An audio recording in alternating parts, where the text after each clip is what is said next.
What's up, guys? This is In the Corner with Destiny McCubbin, and today I'm chopping it up with my girl, Angela MVP Austria, who is a force to be reckoned with in the combat boxing world.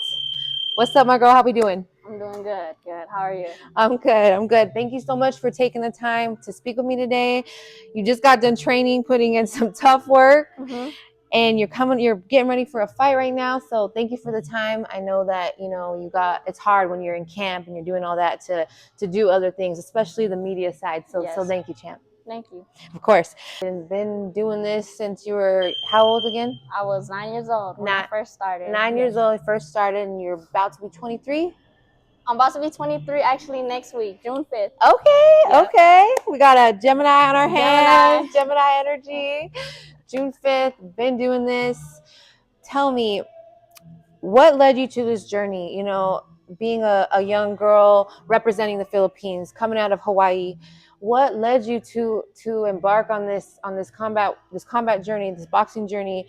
To come from a small island like Hawaii and to come out here and make yourself ranked number 4 in the nation as an amateur, Yes. and now 1-0 as a pro. Please walk me through what led you to where you're at right now. So basically, as a youth, I was a troubled youth down living in Hawaii, basically fighting a lot in school, getting in trouble. My father actually took me to the gym to teach me a lesson, to spar with somebody. And actually, I went in there and I did, I got roughed up. I'm not going to lie, I got roughed up. But then after that practice, I told my dad, so are you going to bring me to the gym again tomorrow? You're like, I kind of like that. I kind of like this. So yeah, I think just living in Hawaii, having to know everybody that fights, it actually made me want to fight too. So that's why I became a fighter. I feel like I've been fighting my whole life. And you hear that, from your heritage, the Philippines, the Hawaiians, you guys have that dog in you, dog energy, right? Yeah, you guys have it in you. It ain't on you, it's in you. You're born with it. This is the 9th island, and now you're in the fight capital of the world, right? Yes. Was that the plan when you decided to leave home and come here, was to come and chase this dream? Yes, pretty much, yes. Actually, if it wasn't for fighting, I still wanted to live in Vegas anyways because, really? Yeah, my parents would send me here every summer, and it was just very different. Like, the city life, I really liked. So I've always had dreams to being here in Vegas, but just with my career, I feel like it was best for me to be in Vegas, the fight capital of the world, for sure. 1,000%. Yeah. We kind of spoke about this earlier. You come here with goals. People come here with goals. So yeah, especially when you're fighting, this is a place you want to be. Right. Now, you represent the Philippines hard. That's a part of your identity. Thank you. Right? How would you say that your heritage fuels your passion for the sport? It's because, I feel like Filipinos, we have so much pride in ourselves. We're hardworking people. So when people see another Filipino doing something, they want to get behind it because they're like, wow, this person is a boxer. This person is going to make it in the sport. They just get behind you. Like, just Filipinos itself, we have pride. Absolutely. Yeah, there's nothing more than Filipino pride. Yes, absolutely. That heart. Yeah. It's in you, like I said. And now you're a Las Vegas local, here in the fight capital of the world. How long have you been here now, champ? I've been here for about 5 years. 5 years? Okay, so still kind of fresh. Still kind of fresh, yeah. Still fresh, and just been chasing and grinding since you got here. Yeah. Yeah, and so when you moved to Vegas, would you say that's when you kind of started taking leaps and bounds as an amateur, like, going to the nationals and stuff? Yeah. I was actually a Muay Thai fighter before I did boxing. Yes. So okay. I was fighting in the USA Muay Thai Open, and I was fighting a lot of people in that weight class. Like, sometimes you be fighting every day, like throughout that weekend. Wow. Yeah, and I became ranked. Well, my first year I became ranked number 3, and then I moved up to number 2 the second year after that. Oh, wow. Nationals, amazing. Yeah. And what weight class was this at? This was at 110. Okay. Yeah. So that's kind of where the martial arts journey started, was in Muay Thai. Would you say? Okay, and then you transitioned to boxing. Transitioned to boxing at 19. Okay, amazing. And how would you say that, in Muay Thai influenced your boxing style? Well, actually, just culture. Like Filipinos, we actually love boxing. So as a Muay Thai fighter, everybody's always said like she's talented in the hands. Like Mm. she's very fast. She Oh reminds me of yeah, Pacquiao. yeah, Yeah, it reminds me of yes, Pacquiao. But yeah, I feel like I'm just a fighter. I like to do it all. yeah. I love to do it And you all. love to work hard. I love to work hard. That Right. that shows Yeah. very much. You It's know. because the rewarding is just so like I love the rewards Yeah. that comes with it. I've followed your journey for a long time, and that's something that I've always admired is your hard work. The way you get down. You know, Thank you're you. always in the gym. Yeah, Thank you. it's amazing. To being from the Philippines, talking about Pacquiao, would that say that's a boxer that you look up to? Yeah, I idol him. Yeah, Yeah. that's your idol. Yeah. Amazing. How do you feel about the comeback that he's doing? I feel like Pacquiao can't underestimate Barrios because Barrios can fight too. He got skills. He actually I was just talking about him the other day that Barrios was actually giving Tank a hard fight, and Floyd said, "Tank, you're down on the scorecards." Tank picked it up after that, but I feel like Pacquiao can definitely pull through, but Mario Barrios is not a joke either.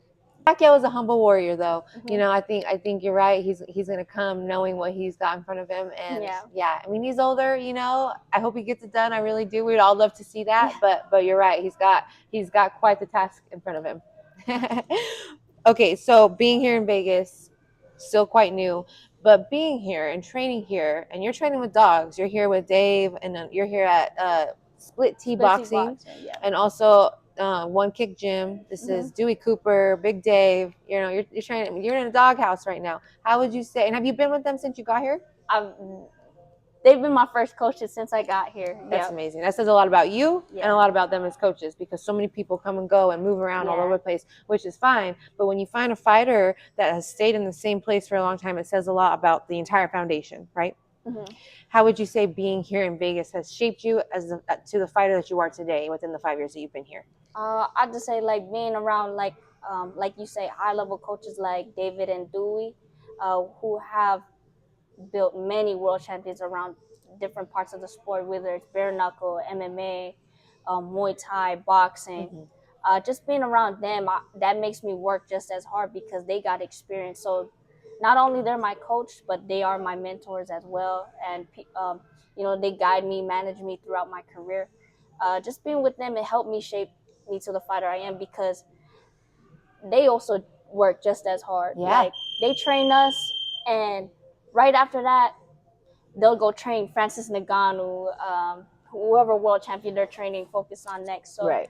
I feel like just being around people who have built a great resume helps me because like I want to be just like that too. Yeah, absolutely. One day being the top of your fight career, and then maybe even passing it down to young champions when you get there, right? Yes. Exactly. So you've only been here 5 years. So most of your amateur career, because you just barely went pro, right? Back in December. Yes, December. Yeah. Had a very strong start to professional career. Thank you. Coming off of a first fight TKO as a professional, right? Tell me how many amateur fights you had here in Vegas. If you know, I know it's a lot. I'm sure you probably lose count sometimes. It's because I lost count because I'm always doing everything in the sport. Yeah. Like Muay Thai actually had about 10 fights. Okay. Like 8-3. No, 8-2. I'm sorry, 8-2. Okay. And for boxing, I had more than definitely 10 fights. Oh yeah, sure. It's hard to keep track because you're kind of sometimes doing back to back. Back to back, it's like you fight every week. And then when you're doing those tournaments, you have multiple. Yeah, you gotta fight that whole week. Yeah. Especially in my weight class where the females, there's a lot more females in that weight class. Right. Yeah. And what's your weight class? When I was fighting in USA Boxing, I was actually bouncing around from 110 to 119. Oh, okay. So I was fighting 110, 114, That's and big. 119. That's a big gap. And you're doing well in all of those divisions. That says a lot. Right. Little Amanda Serrano over here. Yeah. So at 119, I was actually basically gonna fight for 110 in the tournament of Texas, but then they had nobody to fight me at 110. Then I moved up to 114. The girl pulled out, and so I was like, you got to fight at 119. And I became a Texas woman champion. At 119. At 119. Let's go, champ. Let's go. I don't fight that weight class. It ain't the size of the dog in the fight. Yeah. It's the size Right. right?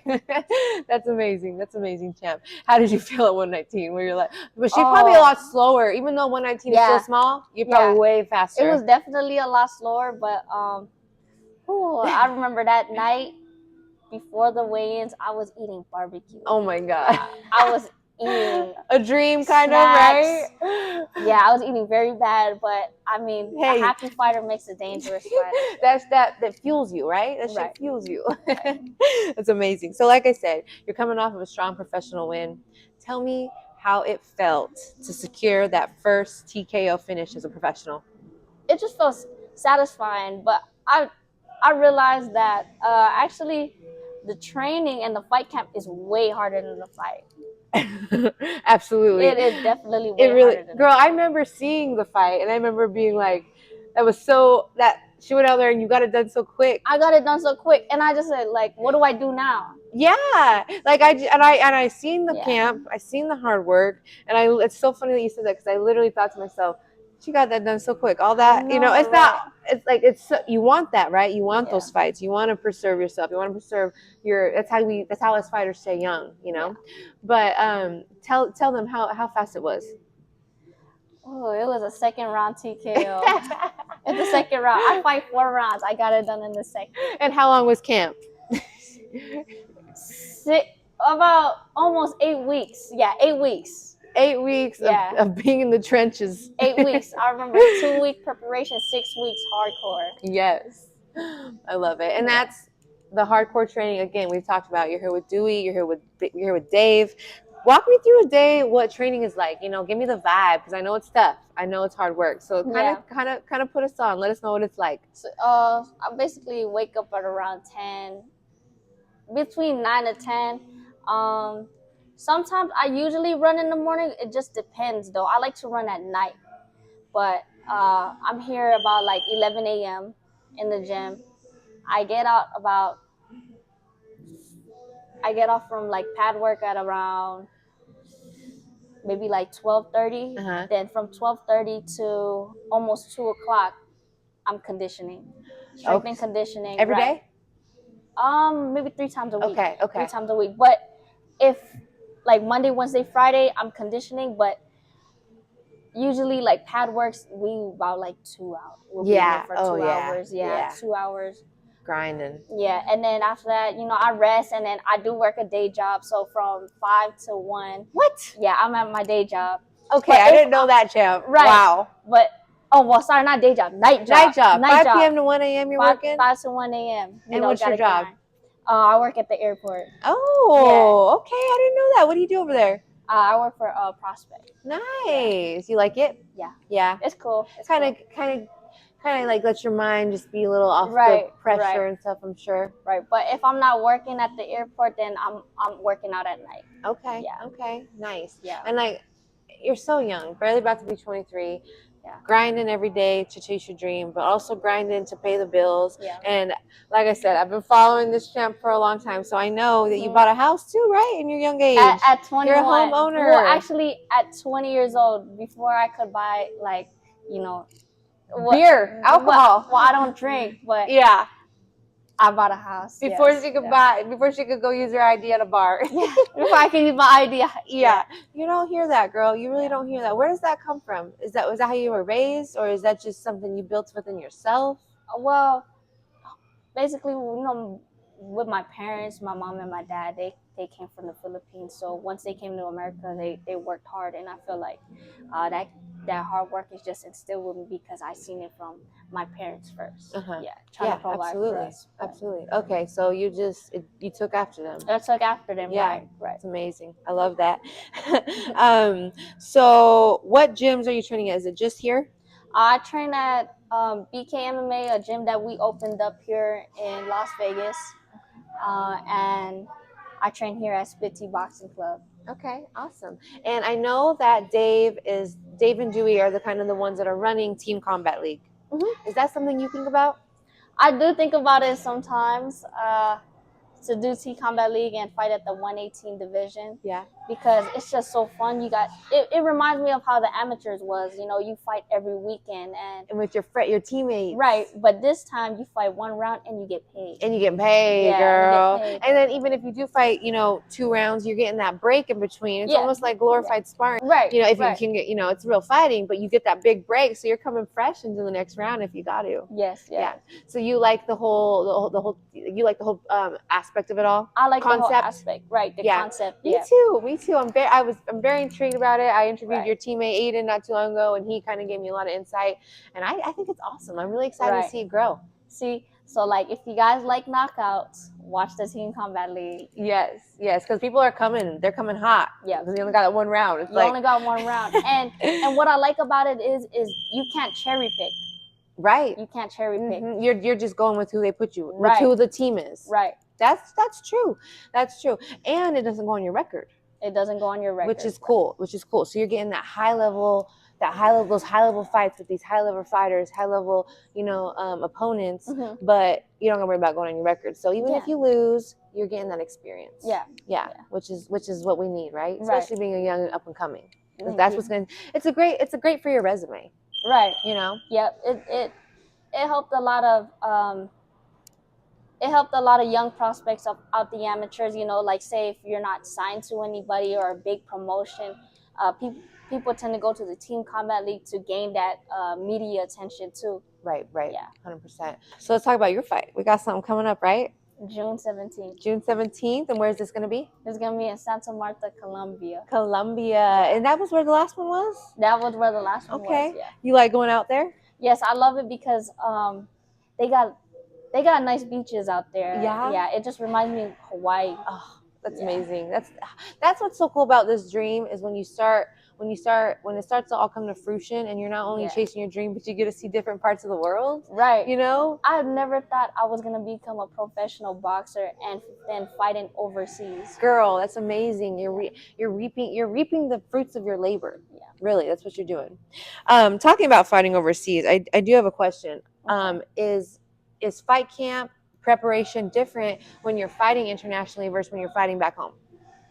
Sorry, repeat that again. When you're fighting is the fight camp preparation for the fight different than when you're preparing to go fight internationally versus when you're just fighting here back home? I feel like it's the same. It's the same thing. Really? But yes. Okay. Yes.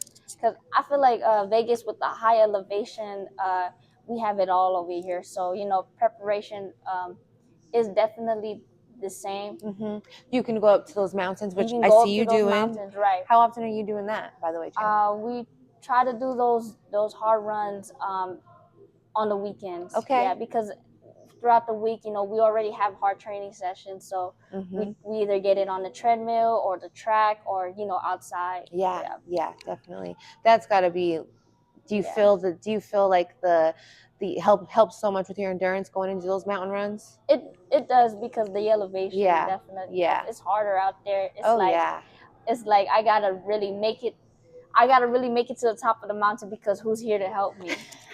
I can't like if you're on the treadmill, you can't stop and go get a water. No, you run to the mountain, to the top. You better finish that run too. Right, 100%. Now, how's camp been? Has there been any key focus points or adjustments that you're working on in this camp to kind of better yourself just from the last fight? Even though you had a flawless performance, is there something that you're working on? Definitely.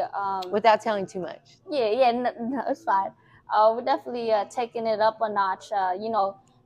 Getting it in with world champions. I've been in sparring sessions with Ava Knight. Wow. Yeah, I had my Team Combat League teammate Flo. She's definitely getting it in with heavier girls and more pros this camp too, because I want that feeling of a pro fight. Yeah, absolutely. Yeah, because they don't take it easy. No. Yeah, that's good. That's what you need, though, right? Yeah. That's love. That's them showing love, right? Like you said, there ain't no soft shit here. No. No, that's really good, and I get what you're saying, because your last fight was a pro fight, but you got her out of there so early, and might keep happening. That might keep happening for you. So you want to be, eventually your record's going to grow. Eventually you're going to face somebody tough. So you want to be ready for that. I want to be ready for that. Right. Absolutely. Give me the story when you take the ring, your MVP. Yes. Okay. Tell me the story. Where'd that come from? Okay. So, before boxing, of course, I was training Muay Thai and MMA, transitioning a little bit. Okay. So, with Dewey Cooper, you know, as a team, there's a lot of men on the team. Mhm. And at the time, I was the only female MMA fighter at the time. So, On the team? Yes. Okay. On the team. Oh, MMA.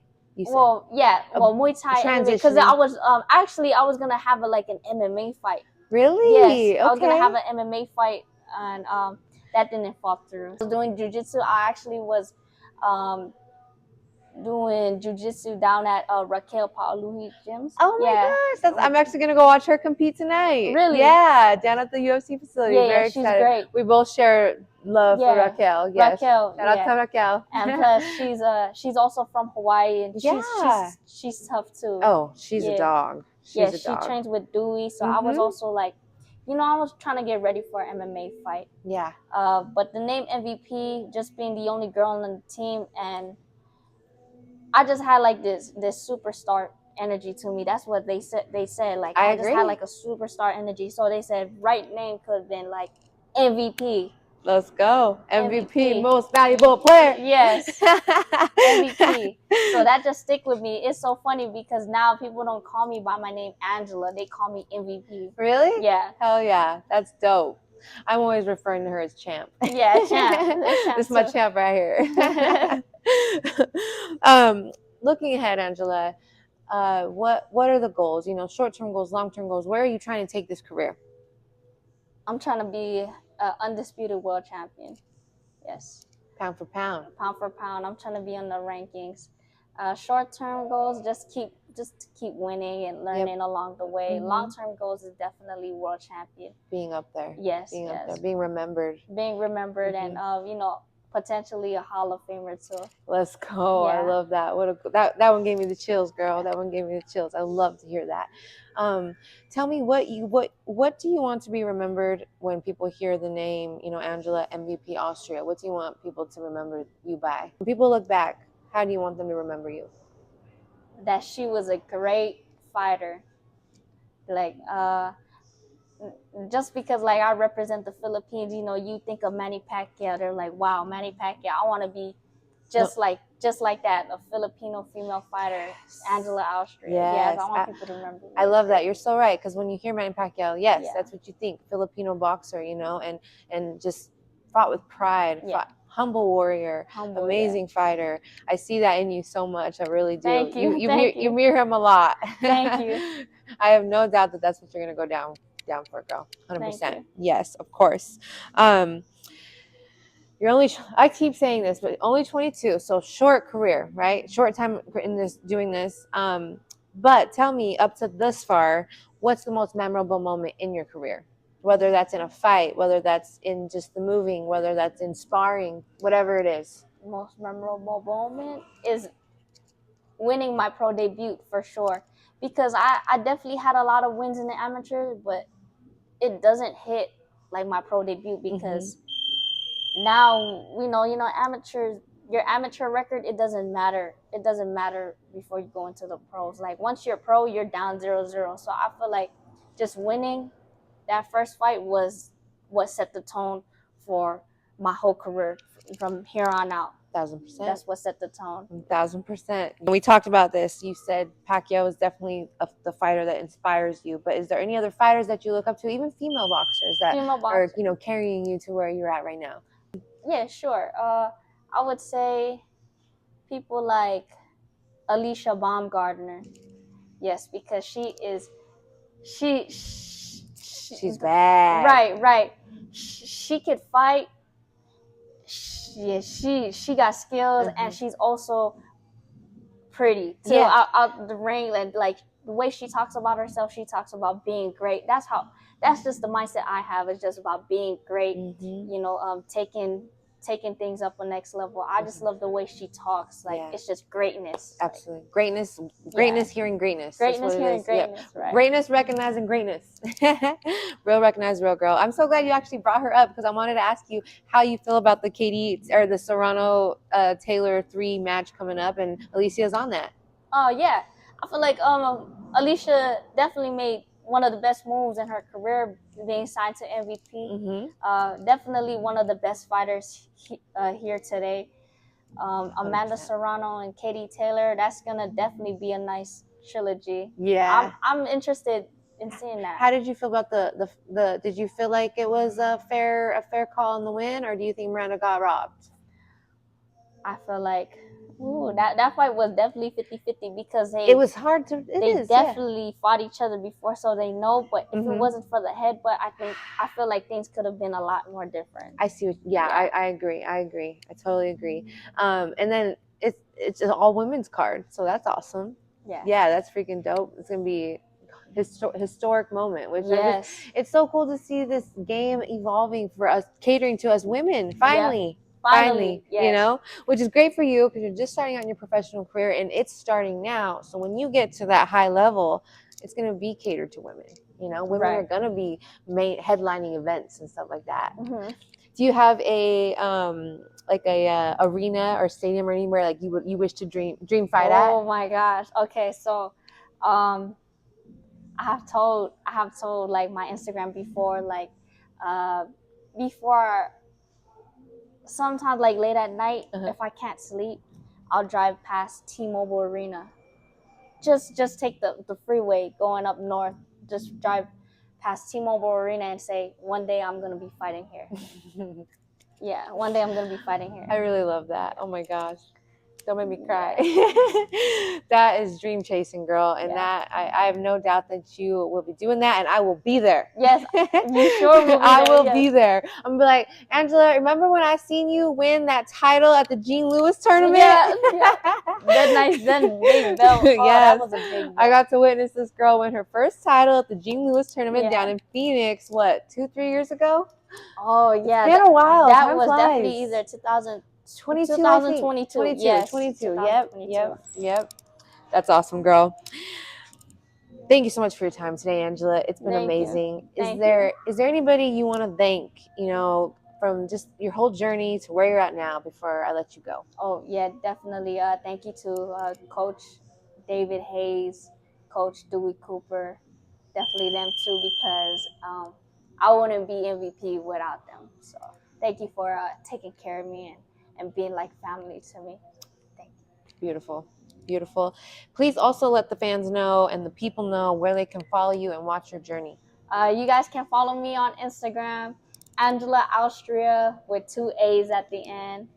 And on TikTok, I have my username as Real Angela Austria. So that's my new TikTok because the last one got hacked. Oh, gosh dang it. All right, guys, follow her journey. This is one you don't want to sleep on. And that's a wrap, y'all. My girl, Angela, MVP Austria. She's coming for it all. Thank you. Thank you. This is In the Corner with Destiny McCubbin. Real fighters, real stories, real talk. We'll see you next round.